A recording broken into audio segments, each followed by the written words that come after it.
Anybody want to go first today? How was your bye, Russell? Bye week was great. Just to come back from London after a great win, and just we had a great week. It's just a great team bonding, just a great experience to go to London, get a huge win there, keep the momentum going, and to think about where we can be and where we're headed and what we believe that we can do. It's exciting. We have a great football team. I think that we have a great group of guys, and it's fun to play football every day with the men that we have in the locker room on the field. Physically and mentally, what's the value of a bye week for you? Well, I think the best thing for the bye week, first of all, you get to study and really figure out, what are we doing really well? What can we get better at? What can we just the things you can fine tune? Where you may have went wrong just as a collective effort, and the wins and the losses, and figure those little details out, and then use that to catapult you into the rest of the season.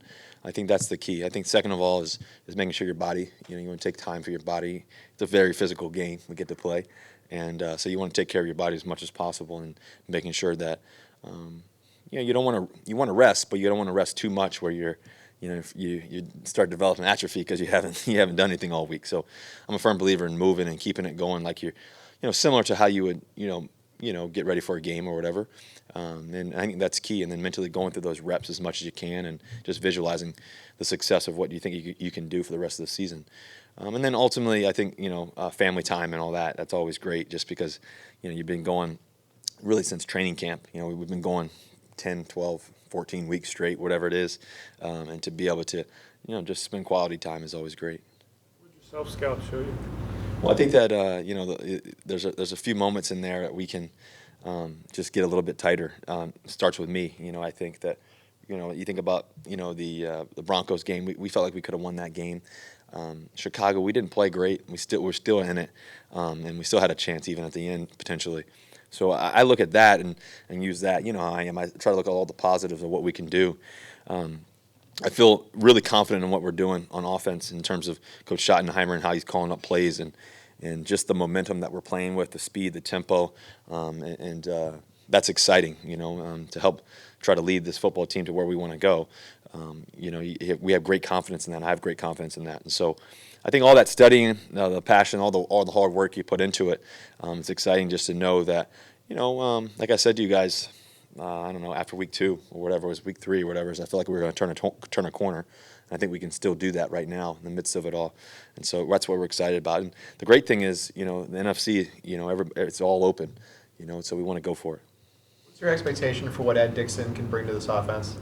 Well, Ed's going to be, crucial for the rest of the season. I think that he's a very, very physical player. He's smart. He wants to learn as much as possible. He's always asking questions. We got extra work yesterday before and after practice or whatever, and he loves the details. He's fun to be around.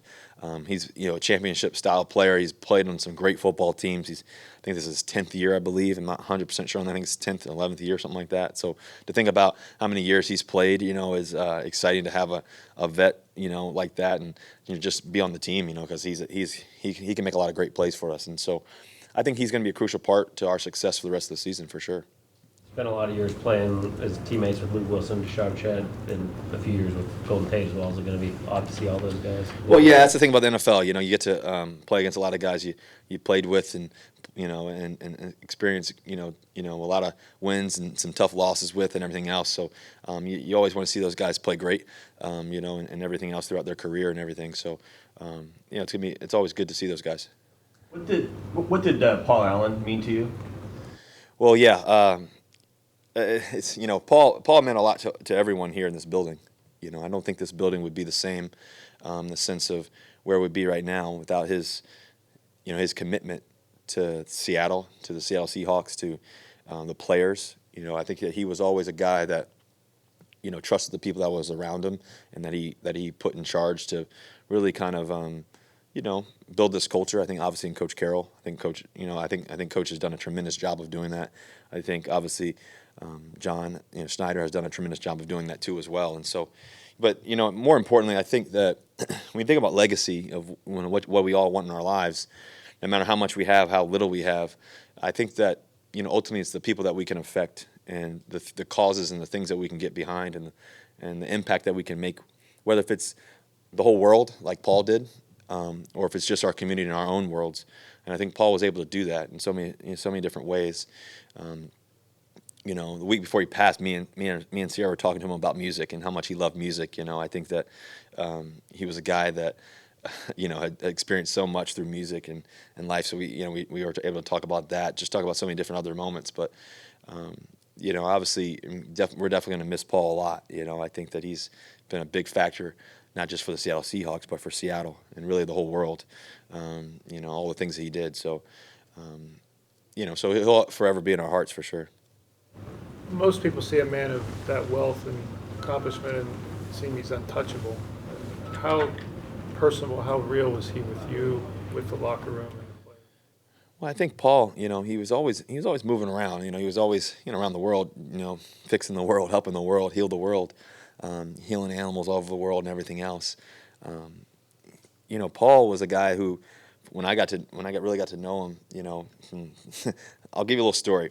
So we won the NFC Championship game second year, and we're on stage, and I'll never forget this, being on stage, and we're singing Frank Sinatra, and going headed to New York and everything, and Come Fly With Me and everything else, and so we're headed to New York, and everybody's excited, and everybody's just the confetti's flying around and everything else, and I'm singing. I can't sing very good, so I'm singing, and everything else, and Paul comes up to me, and he goes, "You like Frank?" I said, "Yeah, I like Frank. I've always listened to it. I'm a huge Michael Jackson fan. Michael Jackson, Frank Sinatra, Rat Pack, everything else." So, sure enough, I didn't know, I didn't know Paul loved music that much, and sure enough, the next day, I had a little note, and it had a bunch of old CDs of his, that he had, just personal CDs and everything else of his that he had of the Rat Pack and Frank Sinatra, and it was just a cool little gift, just thinking about music and everything else, nothing huge, but just the kind of person that he was, and just to be able to talk to him about, not just his success, but also the things that he had gone through, obviously, having cancer early on in his life and everything else, and what that meant, and all the things that he's done around cancer and brain research and everything else. And the thing about Paul is he always had a purpose to everything he did. I think that that purpose will live forever. I think that purpose will continue to impact lives, impact communities, and just to be able to see that and experience that, and he was a quiet guy, for sure, but I think that, Paul, if you really got to know him, he wasn't very quiet. He loved music. He loved people. And so I think that's what he did, and that's part of the reason why he probably wanted to create Microsoft and do all the things. He was very creative, but ultimately, I think he loved people more than anything else. Was that you said after the first championship game? Yeah, the NFC Championship game where we're headed to the Super Bowl we won. So that was a pretty cool experience. And so just to think about that, this is a little small story for you, but there's so many other instances, but that's an example for you. Russ, when you statistically, the Lions are one of the in the bottom of the league when it comes to stopping the run.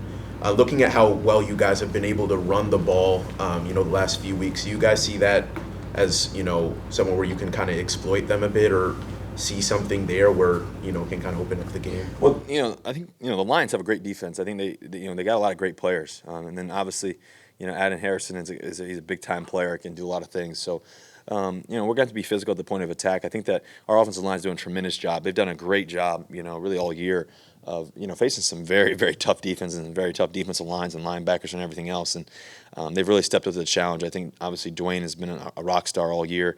His whole career he has been. Think about Sweezy. In addition of Sweezy bringing him back, and it was a big, big move for us. And just he's a championship player, Super Bowl champ, and everything else. And to think about Justin Britt, he's just continuing to develop. The relationship that Britt and I have too is so strong. Just to be around him, and it has his physicality and how he leads, and DJ Fluker being 360, moving people around, and Ifedi being right next to DJ, and how good that he's playing right now too. So I think the key for us is obviously continuing what we're doing, being able to be physical in the run game, play with great leverage, play with great tempo, and then ultimately the passing game, be explosive in everything we do. So I think that we're excited about taking on that challenge. It's going to be a good challenge. They got a good team. They're playing really really well right now too, and so we have a lot of respect for them. When a guy like Ed misses as much time as he did, what goes into sort of getting up to speed together? Well, the biggest thing, I think there's two things here. I think the first thing is when a guy misses that much time, there's it's like anything, when you miss that much time, you got to really kind of gain back your rhythm of whatever it is, and so I think to be able to gain that rhythm back, even if you can't do it physically, how do you do that? And I think there's a few ways. I think first of all, it's just hearing it. First of all, you'd be able to sit in the meetings like Ed does every day. He does a great job of sitting in the meetings, listening, taking notes, asking questions. I think the second thing is visualizing it. You got to visualize what you're going to do. You got to be able to visualize it and see it on the screen and make sense to it.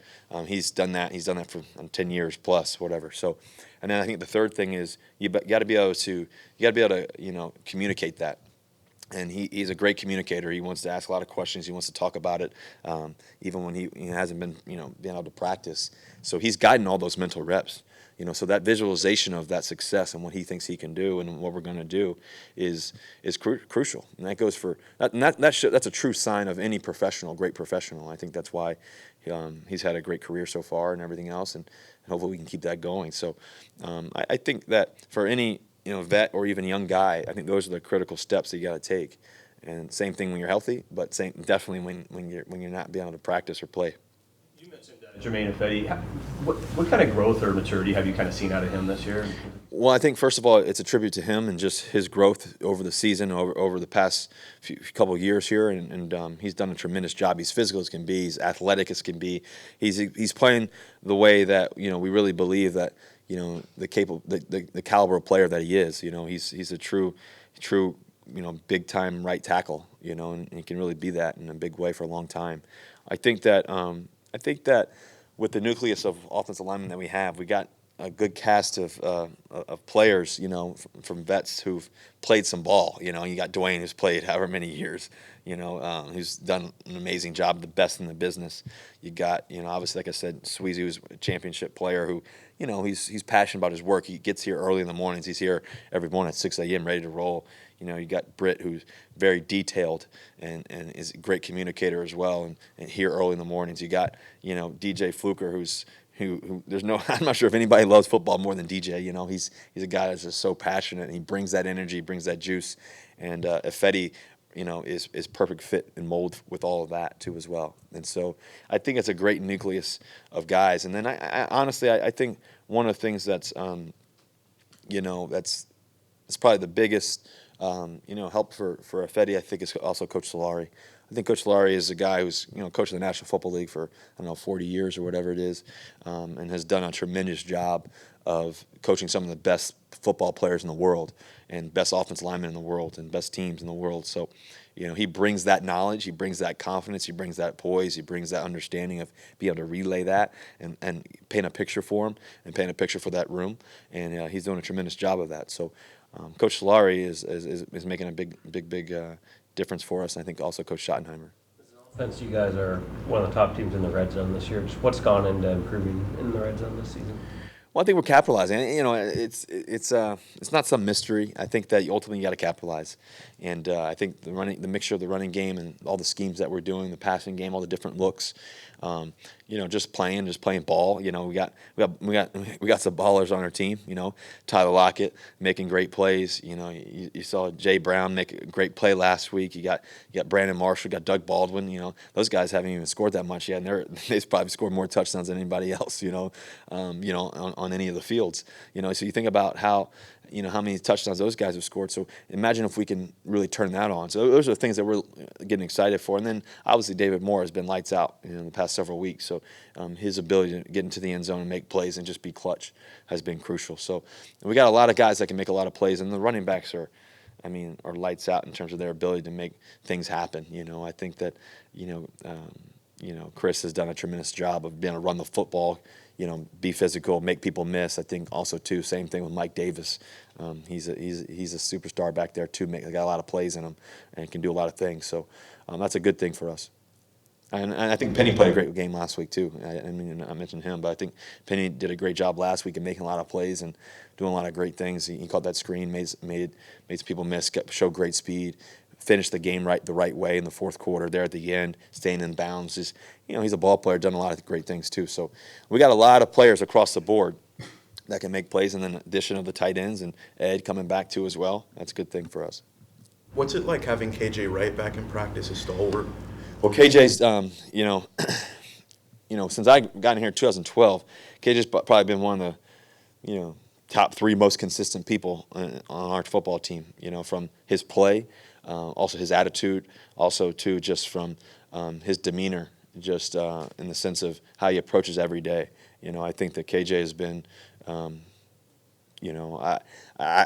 lot of people say he's one of the most underrated linebackers in the game. I think he's one of my, and I think that, that's probably true because I think he's one of the best players I get to play against every day and I've ever played against. So, KJ, it's good to have him on our team, that's for sure. Anything else? Thank you. Thank you guys. Yep, go Hawks.